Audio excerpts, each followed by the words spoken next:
kontaminado ang mga nasabat na sibuyas na galing umano sa China.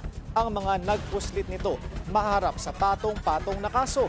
Narito ang agenda report ni Pierre Pastor. Positibo sa E. coli at Salmonella ang 14 million pesos worth ng sibuyas na nasabat kahapon ng pinagsanib puwersang BOC, Department of Health at Department of Agriculture. 6 na container van ang na-intercept. 3 sa mga ito naglalaman ng 74 metric tons ng red onions. Ang isa pang van, yellow onions naman ang laman. Sa isinagawang microbiological test ng Bureau of Plant Industry sa mga sibuyas, nakitang mapanganib ang mga ito sa kalusugan. Ang E. coli causes gastrointestinal illnesses. Okay. Tatae, malalagnat, kung may edad ka o batang-bata, pwede ka pang mamatay from dehydration. Okay. So may issue talaga ng food safety ang smuggled food items. Sa customs declaration, nakasaad na naglalaman ang mga container van ng egg noodles, spring rolls at kimchi.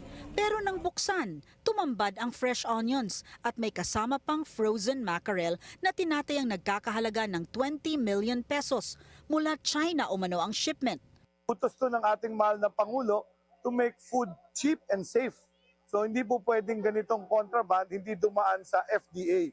Ayon sa DA, may 59 na container van ang nasabat din sa Subic na naglalaman umano ng agri-goods.